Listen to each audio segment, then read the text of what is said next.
Bonjour, que la grâce et la paix du Seigneur vous soient multipliées. Eh bien, cette saison, nous parlons de mariage. Il est donc très important de comprendre que le mariage que Dieu a institué, c'est entre un homme et une femme. Il est écrit, l'homme quittera son père et sa mère, s'attachera à sa femme, les deux deviendront une seule chair, et que personne ne sépare ce que Dieu a joint.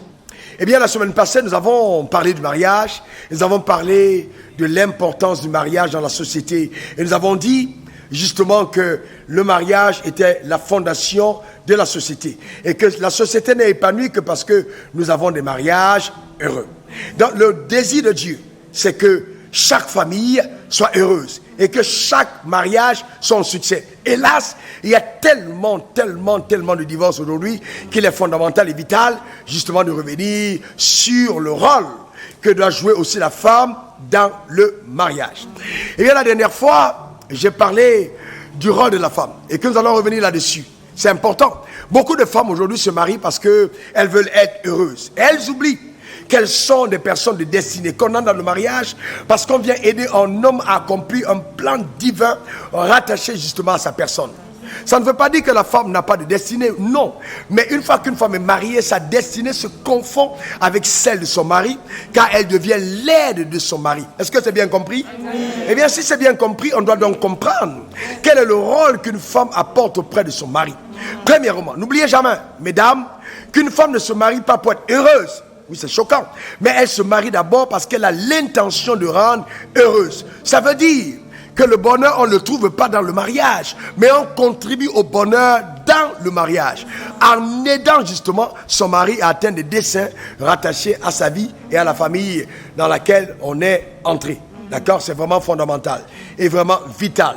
Beaucoup de femmes dont pensent, eh bien oui, j'ai trouvé un partenaire, nous allons nous aimer, on va justement vivre le love. Oui, mais ce love-là, il faut le vivre de façon sage, de façon équilibrée et de façon divine.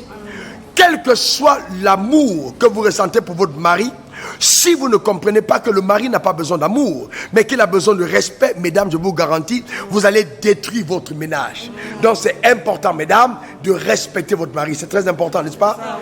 Eh bien oui, parce que l'homme a besoin de respect. La Bible dit à la femme de respecter son mari.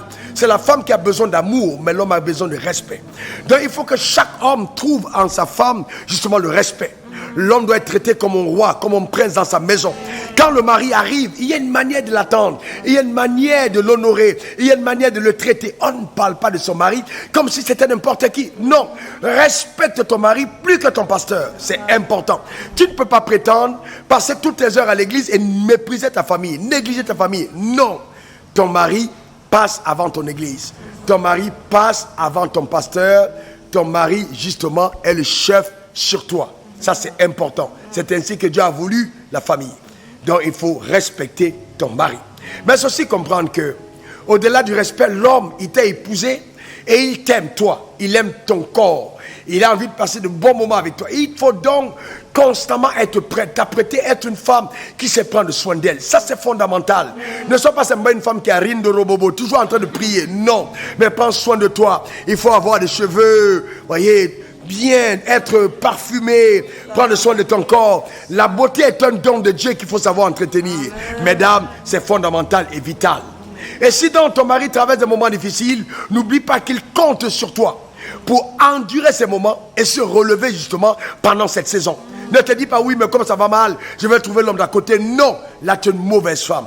Voyez-vous, tu es une Jézabel. Une bonne femme, c'est endurer les temps difficiles avec son mari. C'est ce genre de femme que Dieu a conçu. C'est pour ça que la femme est une côte. Une côte est extensible. Une côte, c'est elle qui justement détermine l'entrée de l'oxygène dans la famille et qui évacue le gaz carbonique, c'est-à-dire les temps difficiles dans sa famille. Sois donc une côte pour ton mari et non un tibia. Sois une femme molle, une femme malléable, une femme douce, une femme, voyez, avec une voix fluide. Pas là dans ta famille toujours en train de jouer les King Kong. Non, une femme ne doit pas répondre avec violence à son mari. Il faut garder justement la douceur. N'oubliez pas, mesdames, que même dans les couples homosexuels, il y a toujours la femme. Pour qu'il y ait un couple, il faut rester la femme. Donc vous êtes des femmes, restez des côtes. Des femmes avec une douceur. Si vous gardez cette attitude, je vous garantis, vous serez de vraies femmes. Des femmes qui vont apporter un témoignage de gloire dans leur génération. Que Dieu vous bénisse abondamment. Soyez ce type de femmes. Amen. Que Dieu vous garde.